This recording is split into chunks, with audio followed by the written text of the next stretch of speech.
El siguiente tema de esta noche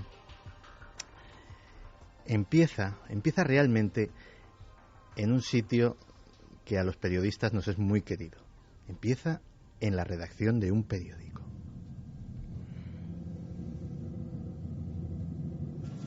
Podría ser el principio de una oleada de crímenes.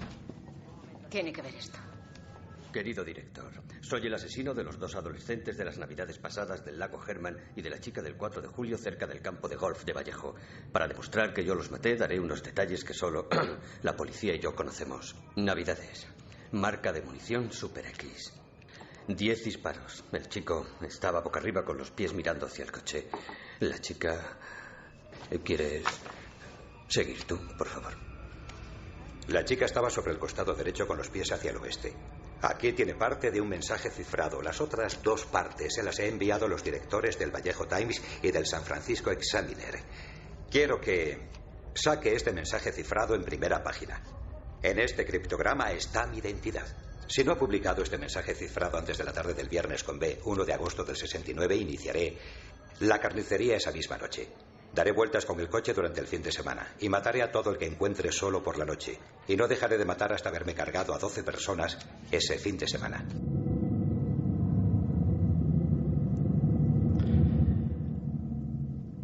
La California de finales de los años 60 era un lugar idílico, era la cuna del movimiento hippie y allí se estaba cambiando la historia cultural del mundo. Una revolución de música, de paz, de amor, también de experimentación con sustancias psicodélicas. Pero en aquel paraíso había serpientes como Charles Manson y había serpientes como el asesino del Zodíaco.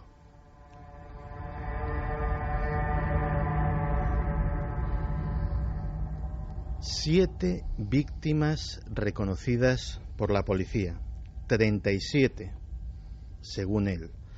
De hecho, en uno de sus mensajes se jactaba con una especie de macabro marcador.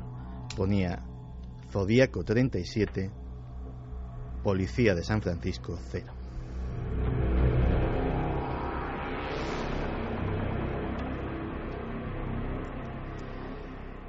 Algunas víctimas, como Kathleen Jones, que se pudo arrojar en marcha desde el coche abrazando a su bebé para salvarse en última instancia, sobrevivieron a su ataque y lo describieron como un hombre blanco, corpulento. El FBI además añadía que poseía una gran inteligencia y que tenía que ser militar o experto en criptografía de alguna forma.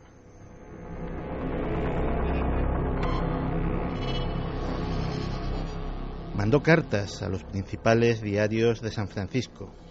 En esas cartas, aparte de los famosos mensajes cifrados, mensajes criptográficos, algunos de los cuales todavía quedan sin descifrar, en esas cartas se jactaba de cuál era su misión. Era como una especie de faraón egipcio. Estaba reclutando esclavos para su estancia en el más allá.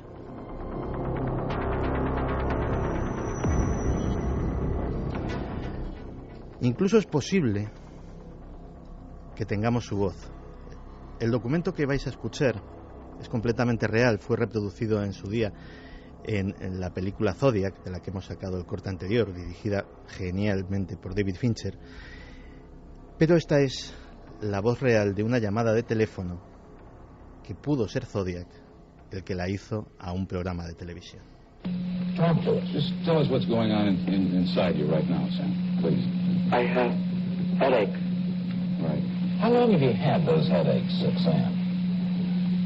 In a long time? Está hablando con un famoso abogado californiano, Melvin Belli, a quien pidió que estuviese allí en el programa para pedirle consejo. Decía que tenía problemas de salud, que le dolía la cabeza.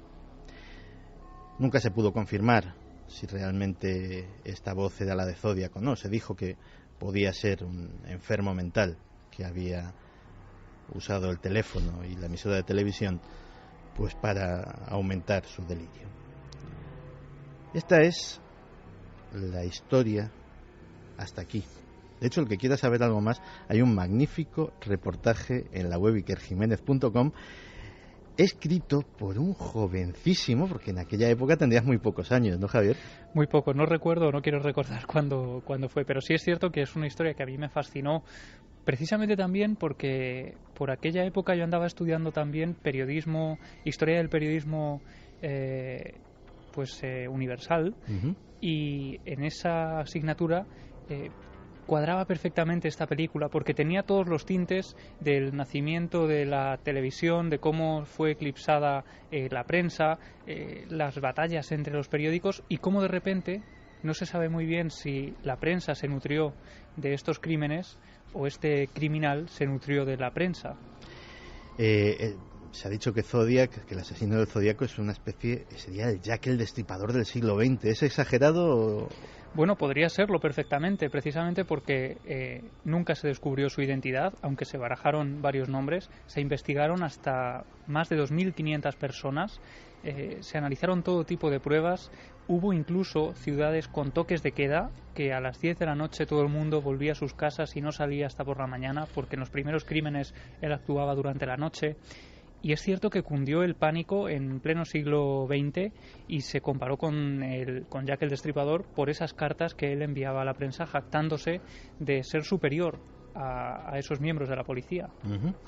Y de repente me vienes contando una cosa que parece casi casi el principio de un chiste. Dice, fui a buscar a mi padre y me encontré con Zodiac. ¿Qué es esto? Pues esto es un libro que se ha publicado ahora en Estados Unidos, lo ha publicado Gary Stewart, un ingeniero eléctrico que trabaja en una empresa petrolera de Luisiana, y él asegura que su padre es Zodiac. De hecho, el título del libro, como mencionábamos, es El animal más peligroso de todos, buscando a mi padre y encontrando al asesino del Zodíaco. Y su historia es la siguiente.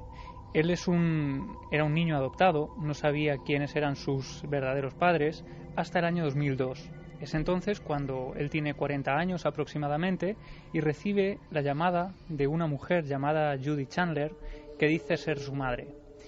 Le pide conocerlo y entonces él viaja hasta San Francisco con su hijo Zack para ver quién es esta mujer e intrigado por saber quiénes son sus auténticos padres.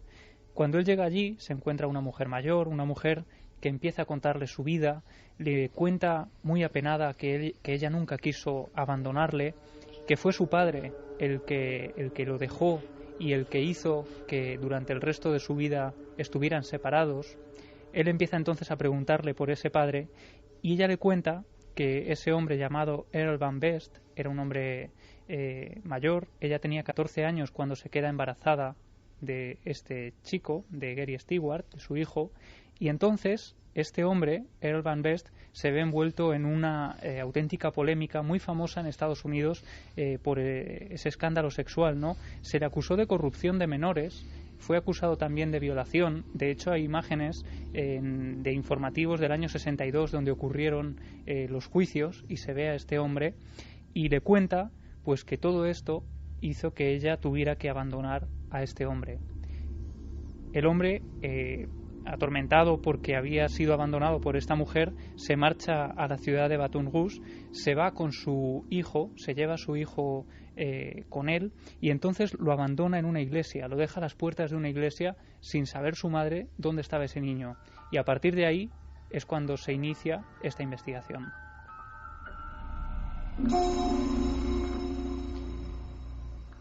Es entonces cuando Gary Stewart le pide a esta mujer una foto de su padre, intrigado para saber cómo era, ¿no?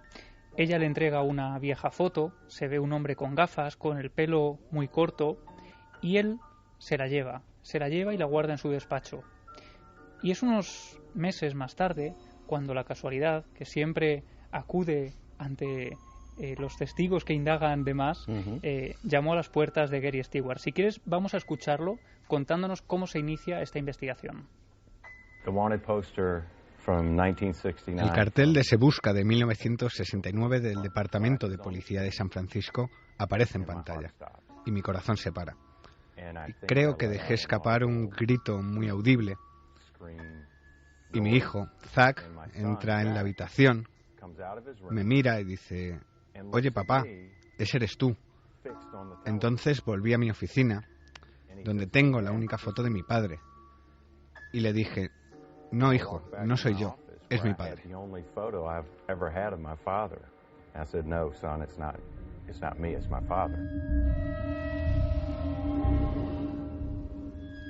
Entonces resulta que este señor coge y da, por casualidad, con el retrato robot que se hizo de con los testimonios de los supervivientes de los ataques del asesino del Zodíaco, y se encuentra con su propio reflejo en ese retrato robot. Así es, y de hecho, Santi, el parecido es más que sorprendente. Quizás sería la prueba más evidente de ese supuesto parentesco, porque cualquiera puede hacer la prueba. Incluso seguro que Guillermo y Diego en redes sociales están volcando ahora mismo esas fotografías y esa comparativa con el cartel de Se Busca que circuló por San Francisco en el año 69, y es ese detalle el que le lleva a indagar. Algo que parecería una casualidad, que quizá en manos de cualquier otra persona se quedaría en una anécdota, pues en él supone el inicio de un chispazo que da lugar a una investigación de más de 10 años.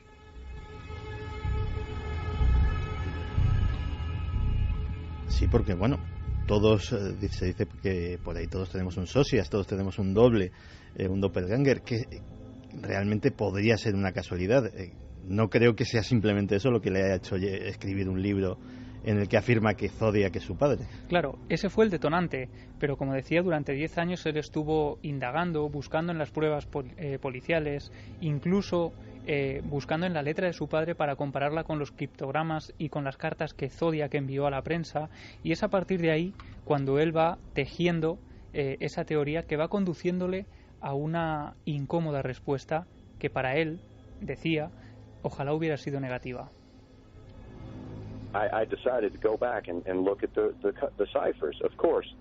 Decidí ir atrás y leer los códigos. Y en los criptogramas había un mensaje oculto. Los profesores de la Bahía descifraron ese mensaje, pero no se dieron cuenta de que había otro código sin descifrar. Ese código, según los caracteres descifrados, revelaba el nombre de mi padre.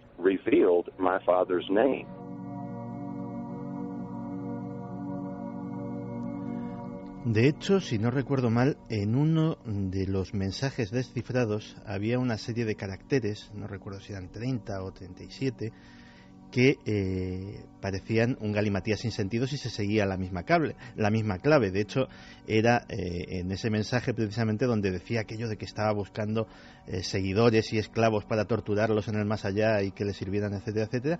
Pero de repente aparecen 30 caracteres extraños que no parecen encajar. ¿Se está refiriendo a eso?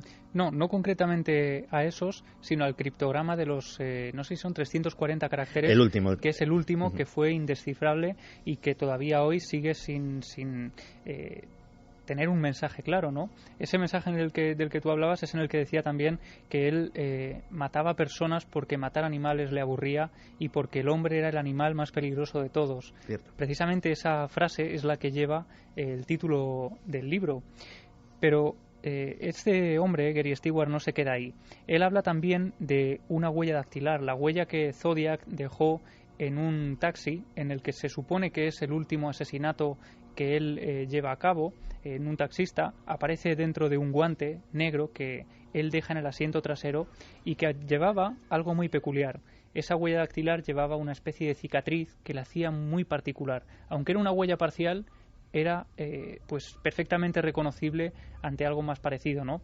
Y lo que él asegura, lo que Gary Stewart asegura en su libro, es que su padre tenía también esa cicatriz en la huella que coincide perfectamente con la de Zodiac. No solo eso, sino que él también consiguió, por ejemplo, los documentos de la boda de sus padres, donde aparece la firma y unas palabras de este hombre, y allí hizo también una comparativa junto a un perito calígrafo de las letras de su padre y de las letras de Zodiac, y el parecido pues también es sorprendente en gran parte de las letras, ¿no?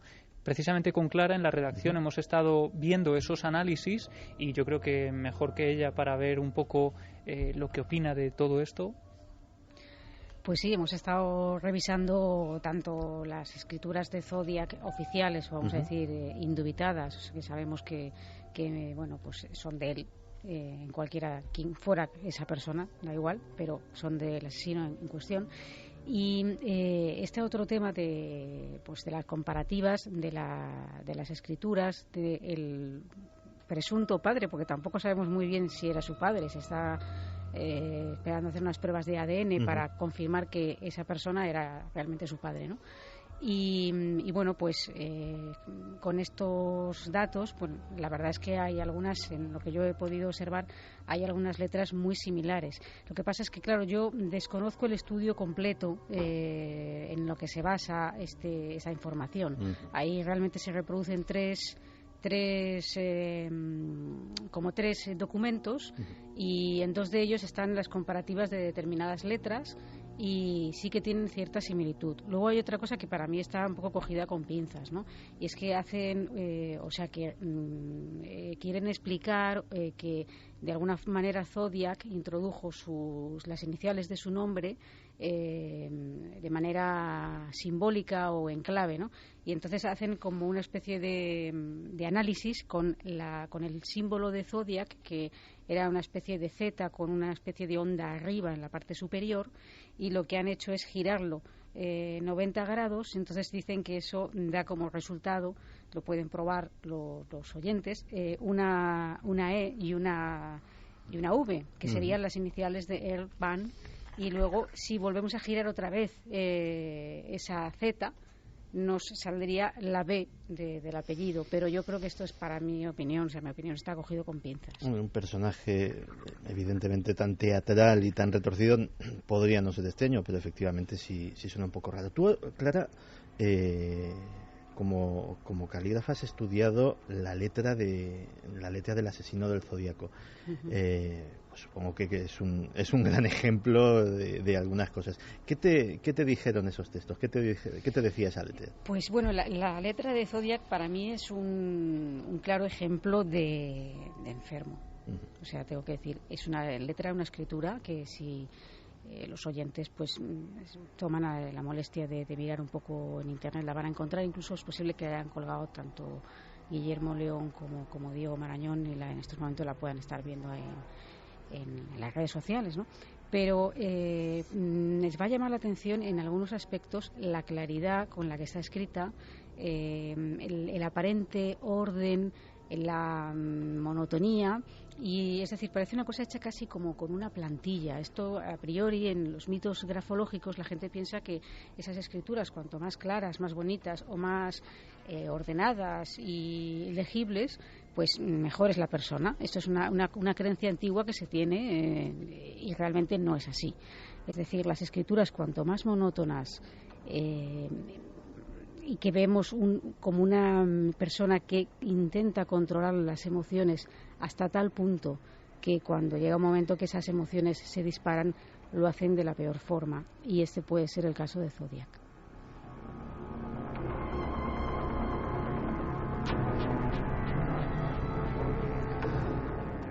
Lo que apuntaba Gary Stewart también es que, y ya aquí entramos en los datos más subjetivos, ¿no?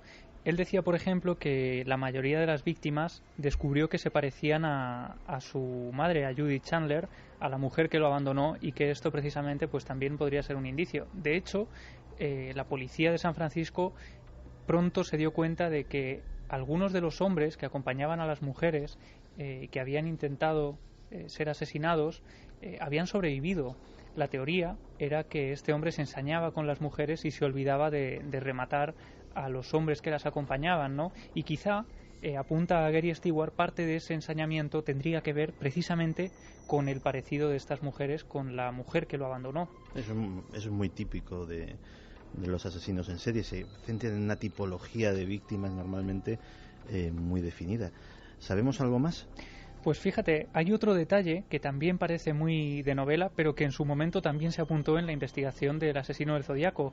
Darlene Ferrin, una de las víctimas que aparece en ese descampado, en teoría se habló de que podía conocer al asesino que acabó con su vida, y pronto se habló también de que Darlene Ferrin podía haber pertenecido a una secta satánica y haberlo conocido de ese ambiente. Pues bien, ahora también se habla Se habló en su día de que Zodiac estaba en esa secta, y ahora se habla de que el padre de Van Best, el supuesto asesino del Zodíaco, había sido pastor metodista en Tokio, llegó a conocer al emperador de Japón, trabajó durante la guerra descifrando códigos e inculcó todo este conocimiento en su hijo, en el supuesto nuevo asesino del Zodíaco.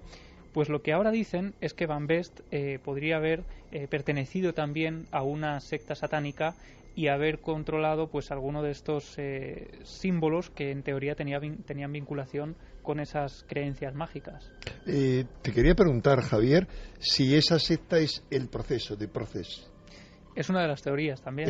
Es que, como tú sabes muy bien, Santi, porque aunque él esté aquí de comandante, pues es autor, entre otros muchos libros, de un libro sobre satanismo dentro de una colección.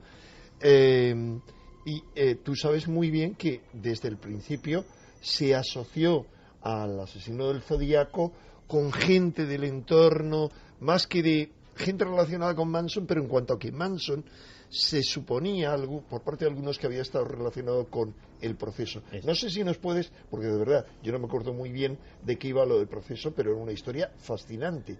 Si nos puedes sintetizar de qué iba lo del proceso.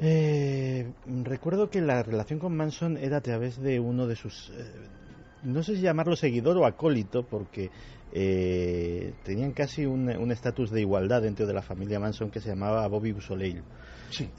Bobby Beausoleil sí, efectivamente perteneció al proceso, y de hecho siempre se dijo que el proceso era uno de los intentos de sabotear desde dentro, era una operación, formaba parte de la operación COINTELPRO, formaba parte militar y de inteligencia. Es que iba por ahí, porque fíjate que todo encaja. Es decir, las preguntas que yo te quería hacer, Javier, eran, primero, si había alguna relación con el proceso, y segundo, con una operación de inteligencia, porque tú sabes, Santi, mejor que yo, que el asesino del Zodíaco, pistas apuntaban a que podía haber sido parte de una operación de inteligencia que se les hubiera ido de las manos. Sí, de hecho, Enrique, el asunto, el marco temporal no es en absoluto casual. Es decir, está documentado que el estallido de la revolución hippie molestó muchísimo en Washington y en los círculos de inteligencia, más que nada porque eso que parecía una cosa de melenudos que se ponían flores en el pelo y llevaban ropa más o menos extravagante, resultó que al final fue determinante para crear un clima de opinión a nivel nacional para que los Estados Unidos salieran de la guerra de Vietnam, por ejemplo. Es decir, los melenudos de California estaban influyendo muchísimo en la política nacional, o al menos en la opinión pública. Entonces se montaron diversas operaciones, se probaron diversas vías para dinamitar esta desde dentro. La más exitosa fueron las drogas. Había un individuo que se llamaba Stark, de apellido, no recuerdo el nombre de pila. Yo siempre le digo que el tiburón, Stark tiburón. Que era el capo, llamámoslo así, de lo que se llamó la mafia hippie, que se llamaban la Hermandad del Amor Eterno. Y que tú recordaste en un reciente programa de Cuarto Milenio, que apareció luego implicado en el asesinato de Aldo Moro en Italia. O sea, de la marinera, detrás de lo cual estaba la operación Gladio, que eran los ejércitos secretos de la OTAN para repeler cualquier infiltración comunista. Correcto. Y detrás de la logia P2. Y cuando el juez de instrucción italiano lo fue a interrogar, llegaron un montón de señores de la embajada norteamericana diciendo que se lo llevaban porque ese señor trabajaba para la CIA desde hacía la intemerata de años. En fin, sigamos con el asesino de... Sí, perdón, me he desviado con todo esto porque hay ahí toda una trama. Quiero decir que la nueva iglesia de Satán, el que la dirigía era un alto oficial de la inteligencia norteamericana, Tomás Aquino. Michael Aquino, perdón.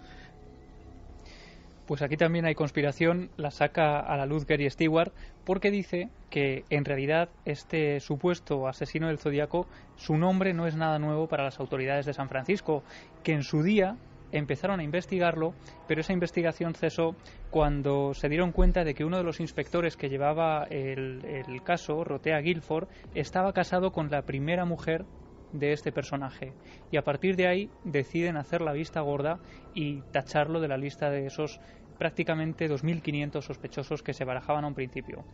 A mí lo que me ha sorprendido de esta noticia es que no es la primera vez que una persona sale a la luz, publica un libro, un documental, diciendo que su padre era Zodiac. Ah, que hay muchos padres asesinos del Zodíaco por ahí sueltos. Es que por sorprendente que pueda parecer, y a mí me ha sorprendido al buscar información, me he encontrado con varias personas que aseguraban que su padre era Zodiac. Una de ellas, por ejemplo, la última, la más reciente, en el año 2009, Débora Pérez, decía que su padre, Guy Ward Hendrickson, un carpintero del condado de Orange, que había fallecido con 26 años, había sido el asesino del Zodíaco. Una cosa cogida con pinzas, teniendo en cuenta también la edad de esta persona. Ella se basaba en una carta con faltas de ortografía, como las que escribía Zodiac, de 1969. Llegó a asegurar que su padre, echando la vista atrás, su padre le había llevado a algunos escenarios del crimen y ella había estado escondida en el coche mientras él perpetraba los crímenes, y todo esto lo hizo en un lugar muy concreto, precisamente en la escalera del San Francisco Chronicle. Es donde ella hizo estas declaraciones a la prensa, con una especie de arrepentimiento, con lágrimas en los ojos, con algo que los medios tacharon de auténtico teatro, diciendo que quería corregir sus errores y quería que se supiera la verdad. Unos días después iba a sacar un documental contando toda esta historia. Pues vaya, parece que también hay, como sucedió también con el caso de Jack el Destripador, es decir, los candidatos a Destripador son unos cuantos. Sí, otro de ellos fue Steve Hodel, un miembro de la policía de Los Ángeles, que decía que su padre había sido periodista del San Francisco Chronicle en 1930. Esto tenía algo más de peso, en principio, hasta que uno continuaba leyendo el artículo y este hombre tachaba a su padre de ser también el asesino de la Dalia Negra y el asesino del lápiz de labios. Así que la lista para él era interminable.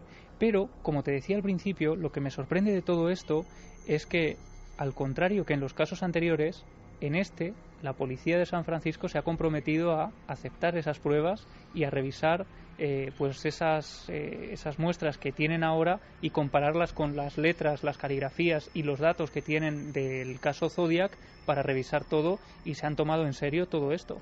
De hecho, una cosa que sorprendió mucho es que un caso absolutamente frío como era el del asesino del Zodiaco, en 2011 se reabrió.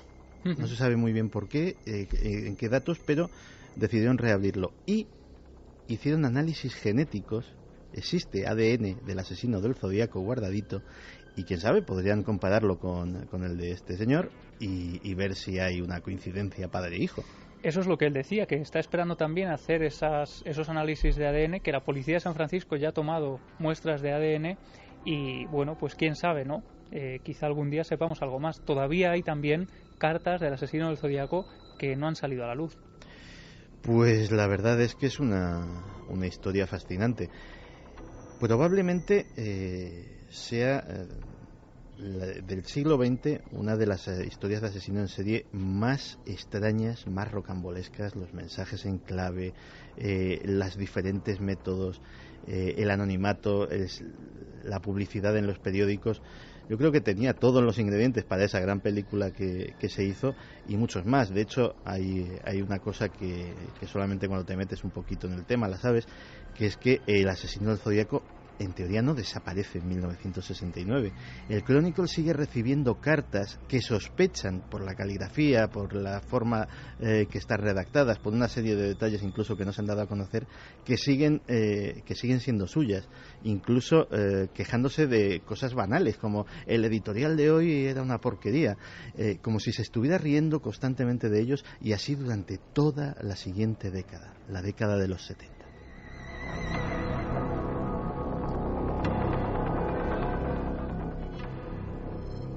Fermín, ¿la gente le ha intrigado tanto el enigma del asesino del Zodíaco como a nosotros? La gente, sobre todo, lo que le pasa es que está aterrorizada porque existan personas o monstruos de estas características. Por ejemplo, Dark Boss dice: es curioso cómo este tipo de asesinos, aparte de no sentir nada, su objetivo es retarse con la policía. Joe Ángel López dice: eso sí que es un misterio de la humanidad, que existan monstruos como estos. Musol dice: la locura individual puede amargar y atemorizar una sociedad. Es un fracaso porque ya de pequeño no se corrigió. Entidad oscura: tiene que ser terrible que un hijo descubra por sí mismo que su padre tiene un lado tan oscuro.